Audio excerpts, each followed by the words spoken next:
bienvenidos a su noticiero favorito, Hora 25. Un gusto para mí estar con ustedes. Hoy hablaremos un poco más sobre lo ocurrido hace un año, en el 2020. Hablaremos sobre cómo influyó la pandemia en la educación. A principios del 2020 se dio a conocer la presencia de un virus que se expandió rápidamente por todo el mundo, llamado COVID-19. Ante su llegada a México, las autoridades educativas tomaron la decisión de cerrar las escuelas.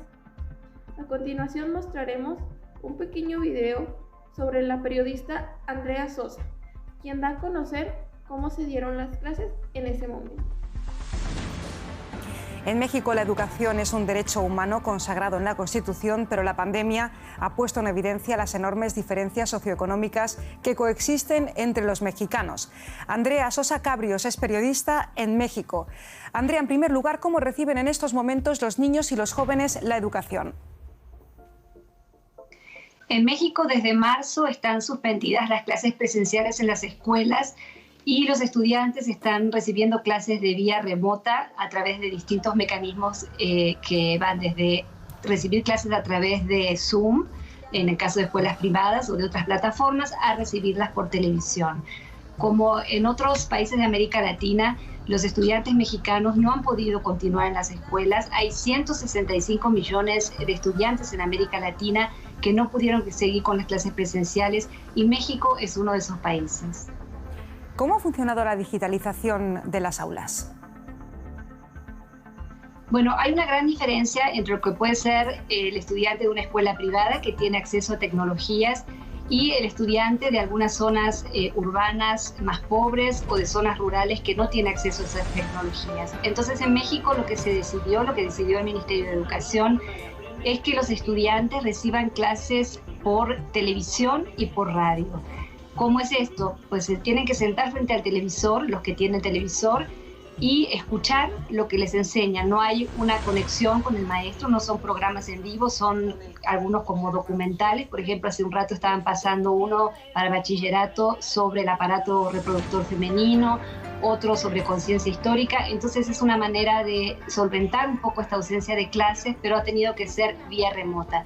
No todos los estudiantes tienen computadora en casa, no todos tienen internet, e incluso algunos ni siquiera tienen televisor. Entonces simplemente se está tratando de solventar de alguna manera la falta de educación presencial a través de mecanismos alternativos. ¿Qué impacto se espera que tenga esta carencia en los niños y en los jóvenes? Porque se habla ya en algunas regiones del mundo de la generación del coronavirus. Bueno, efectivamente la brecha digital que existía antes se está haciendo muy evidente ahora y la brecha social que existía antes se va a hacer más evidente después. Latinoamérica es una región muy desigual, México es un país muy desigual y eso se va a notar después en los resultados de la educación que se está recibiendo. Pero las escuelas no son únicamente un ámbito donde los estudiantes reciben educación o capacidad analítica, es decir, generan una capacidad analítica, sino que también son espacios donde muchos reciben alimentos, especialmente en zonas desfavorecidas. Son espacios donde muchos tienen un cobijo emocional. Cuando hay abuso en las casas, por ejemplo, violencia, son los maestros a veces los primeros en detectarlo. Entonces, los efectos van mucho más allá del ámbito educativo. Dada la brecha digital, lo más importante es que los niños vuelvan a las aulas. Brevemente, Andrea, ¿se ha pensado en un concepto para garantizar la salud en tiempos de pandemia? Por ahora México no va a regresar hasta que en las distintas regiones del país haya semáforo verde, que quiere decir que la propagación ya está controlada, y los protocolos que se tienen contemplados son que sea un regreso escalonado, voluntario, con cubrebocas y que los niños limpien sus propios espacios de trabajo. Gracias, Andrea, desde Ciudad de México. Estamos de vuelta. Como pudimos ver en el reportaje de la periodista Andrea Sosa, ella nos mencionaba un grave problema que se presenta en la educación, que es la desigualdad educativa. Así que la SEP tomó cartas en el asunto y puso como una solución las clases por televisión y radio para los alumnos con bajos recursos, Sin embargo, no todos contaban con esto. Muchos alumnos se tenían que trasladar de su comunidad a una comunidad donde pudieran tener acceso a internet o acceso a la televisión para poder llevarse sus clases. Algunos efectos de la pandemia que tuvo en la educación según la ECOVID, que es una encuesta que se elaboró por el INEGI, es que el 8.9% no concluyó su educación o el ciclo escolar por la falta de recursos. Un 6.7% no concluyó porque tenía que trabajar y sostener a su familia. Un 58.9% por COVID y otro 25.5% por otros motivos. Una de las razones más mencionadas, el por qué no concluyeron el ciclo escolar, fue porque perdieron contacto con sus docentes. Sin embargo, las instituciones trataban de estar en comunicación con los alumnos. Ahora vamos con mi compañera Brenda, que nos hablará un poco más sobre cómo está la pandemia ahora en México y el regreso a clases. Estamos contigo, compañera. Heidi, muchas gracias. Mi nombre es Brenda Rueda. Para dar continuidad, les estaré hablando un poco sobre los desafíos que ha enfrentado la educación de México en esta pandemia y las nuevas formas de regreso a clases en este ciclo escolar 2021-2022. En la medida que este nuevo virus se fue introduciendo en el país, las autoridades mexicanas determinaron que lo primero que se suspendería serían las clases presenciales en todos los niveles educativos, generando incertidumbre sobre cómo continuaría avanzando el proceso de enseñanza. Ante esta nueva realidad, los colegios, escuelas, universidades y centros de capacitación fueron desplazados por pequeños espacios habitacionales en donde los estudiantes atienden sus clases y a sus docentes a través de una pantalla, correo electrónico o mensajes de texto. Esta pandemia nos agarra a todos por sorpresa. Los que tienen más tiempo trabajando con la educación a distancia logran hacer una movilización rápida. Sin embargo, la cantidad de cosas que tenían que cambiar representó un gran trabajo, aseguró el vicerrector académico y de innovación educativa del TEC de Monterrey. Por su parte, Diana Galindo Sontheimer, directora de Desarrollo y Gestión Académica de la Universidad Anáhuac, México, coincide en que el cambio de enseñanza a distancia les ha representado un gran reto a los docentes, pues han tenido que adaptar sus clases a las nuevas tecnologías. El doctor Guerra Acham advierte que ante esta nueva realidad, el reto está en adaptarse rápidamente hacia una nueva forma de interacción, tanto escuelas, profesores y alumnos, donde la enseñanza se envíe y se recibe bajo dinámicas diferentes, a través de cursos más dinámicos, y que no solo implica estar observando una pantalla. Pero esto genera cansancio, agotamiento, estrés, ya que estar enfrente a una computadora por varias horas en un día agota, y es un reto poderlo gestionar, tanto para nuestros profesores como para nuestros alumnos. Y por otro lado, el contexto de que estás encerrado, de que no puedes dormir, no tienes interacción física con tus amigos o con otras personas, genera también un estrés que también es importante que las instituciones de educación podamos atender a nuestros alumnos y profesores. El proceso de evaluación también se tuvo que modificar, haciéndolo más acorde a la situación y empático a las necesidades del alumno, sin sacrificar ni la calidad ni la exigencia que siempre se ha manejado. Otro es la aula invertida. La doctora Diana Galindo Sontheimer coincide en que transformar las aulas requirió un esfuerzo extra para todos, que empezó primero con capacitar a los profesores para el uso de nuevas tecnologías y plataformas educativas para enriquecer las clases. Finalmente, reconoció que lo que se ha ganado con esta pandemia es la apertura a nuevas posibilidades de formas y alternativas de impartir clases. Ahora les presentaré la nueva forma de regreso a clases en este 2021. El retorno a las escuelas tras más de 1 año y medio de que han estado cerradas por la pandemia del COVID-19 está a la vuelta de la esquina.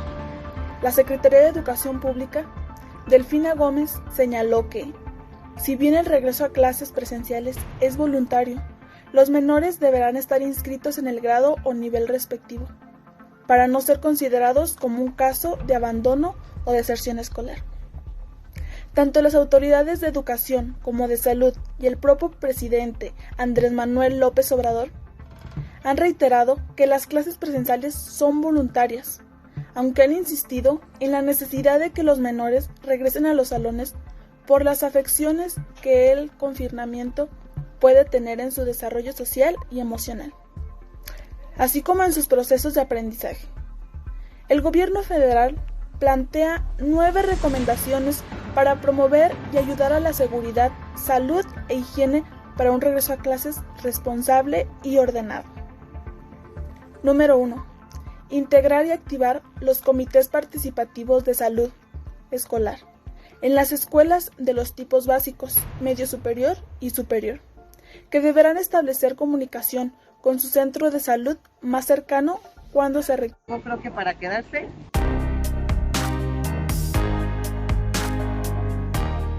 Y esto tiene que continuar, o sea, no podemos parar porque a ellos les hace mucha falta, creo que ya que avancen, porque en casa no es lo mismo. Unos 24 millones de estudiantes de preescolar, primaria y secundaria inician este lunes el ciclo escolar 2021-2022, aunque algunos lo harán desde sus casas y otros desde los salones de clases. Este regreso a clases está marcado por 3 aspectos: la tercera ola de contagios de COVID-19, la falta de vacunas para los menores de edad y la decisión de la Secretaría de Salud de declarar como actividad esencial a la educación y por tanto a las clases presenciales. Hay que recordar que México no tenía clases presenciales de forma generalizada desde marzo de 2020, cuando se declaró la emergencia sanitaria por COVID-19. Este lunes 30 de agosto, las escuelas reabren sus puertas en medio de la polémica debido al número de menores contagiados y hasta hospitalizados en esta tercera ola, pero también con la urgencia de atender el rezago educativo y la salud mental de los estudiantes. Ya es algo que les hace falta a los niños, salir de su rutina, de estar pues todos los días en casa. Pues ella ya está feliz porque ya quería regresar a la escuela, ya quería volver. Regresar a la escuela. Para mí se siente bien y estoy satisfecha con el resultado. Pues está un poco apresurado, la escuela tiene medidas, pero sí creemos que debió de haberse esperado un poco más el regreso. ¿Cómo será este ciclo escolar? A diferencia del ciclo escolar pasado, el gobierno federal anunció que en este periodo los padres de familia podrán decidir si mandan a sus hijos a las escuelas o siguen tomando clases de forma remota. En la Ciudad de México, más del 90% de las escuelas están abiertas, en las que miles de alumnos retoman sus clases presenciales. Desde las 7:30 de la mañana comenzaron a llegar a los distintos planteles padres de familia para dejar a sus hijos. Con mochila en los hombros y uniformes de gala o deportivos, los alumnos se mostraban emocionados por volver a ver a sus maestros y amigos.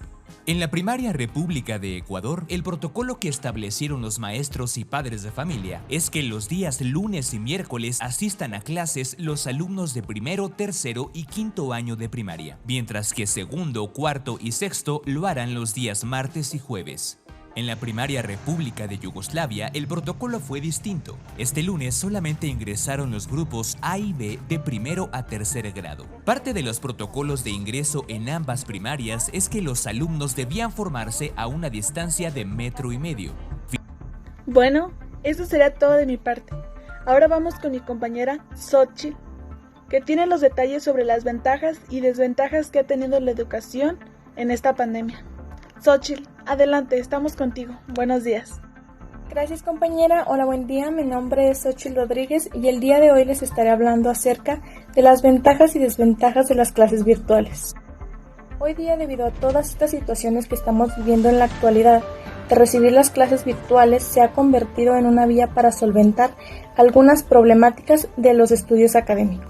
La educación a distancia es un gran reto para muchas personas que tienen niños y adolescentes porque están acostumbrados a la modalidad presencial, que es lo más convencional. Comenzaré hablando de las ventajas. Ventajas. Es accesible para cualquier persona que cuente con conexión a Internet y un dispositivo de comunicación.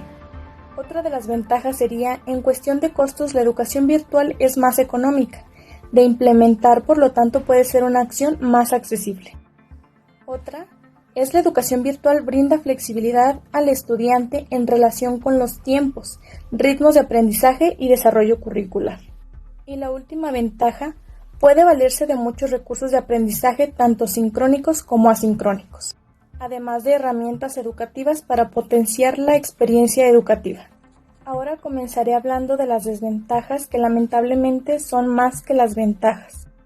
Lo que es una ventaja también representa una desventaja, puesto que carecer de conexión y dispositivos de comunicación restringe el acceso a ofertas educativas. Otra de las desventajas es que requiere que el estudiante tenga disciplina y autonomía para llevar a cabo un proceso de aprendizaje exitoso. Muchos abandonan por esta característica. Otra de las desventajas y las más comunes en estudiantes es que si existen dudas sobre un tema no se tiene una realimentación inmediata, como podría pasar en un aula regular de aprendizaje. Otro serían los problemas técnicos relacionados con la tecnología, poca competencia y habilidad para manejarla. Otra de las desventajas es la falta de socialización. Los expertos aseguran que la interacción social es la clave de la formación profesional de cualquier ser humano, por lo que es recomendable las clases presenciales. Otra de las desventajas y una de las más comunes son las distracciones. El ruido de la licuadora, el televisor, el teléfono, la mascota inciden en la desconcentración y por ende en la no comprensión de lo que se está comprendiendo en clases. La última de las desventajas es el sedentarismo, una de las desventajas más marcadas dentro de la formación virtual en la pandemia es el sedentarismo, la falta de actividad física por los alumnos. Estas fueron algunas de las ventajas y desventajas que se están viviendo actualmente los alumnos y alumnas.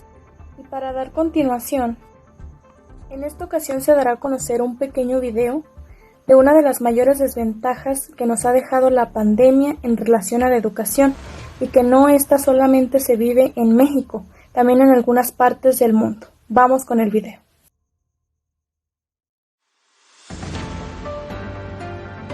La pandemia de COVID-19 ha traído serias repercusiones en toda la población peruana. Los más afectados son los niños de provincia, que, al necesitar radio o televisión, se les dificulta el acceso a sus clases. En Puno, los niños deben hacer hasta lo imposible para poder recibir sus clases. Si antes ellos tenían que caminar 2 o 3 horas a sus centros de estudio, pues ahora tienen que caminar mucho más para poder acceder siquiera a una radio.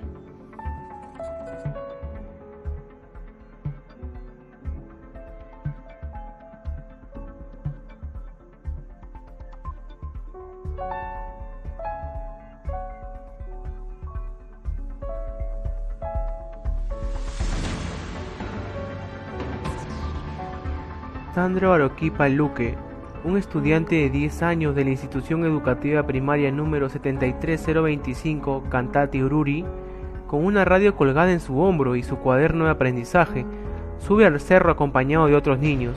Yo aprendo por la radio. En mi casa no hay señal de radio peruana. Subo a la cima del cerro para captar la señal. Las personas de la radio hablan muy rápido y no me da tiempo para escribir, nos dice el estudiante en idioma aymara.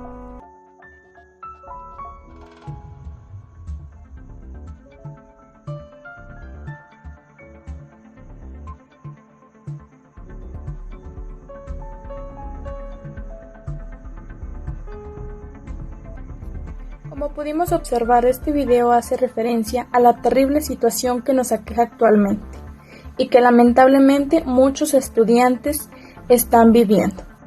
Esto sería todo de mi parte, muchas gracias. Para finalizar nos comunicamos nuevamente con mi compañera Suheidi. Adelante compañera, estamos contigo. Muchas gracias compañera Xochitl. Bueno, nos despedimos y nos vemos en el próximo programa. Los esperamos nuevamente en nuestro horario.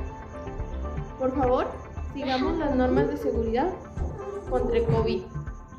Usemos el cubrebocas, hagamos uso del gel antibacterial y el uso del lavado de manos.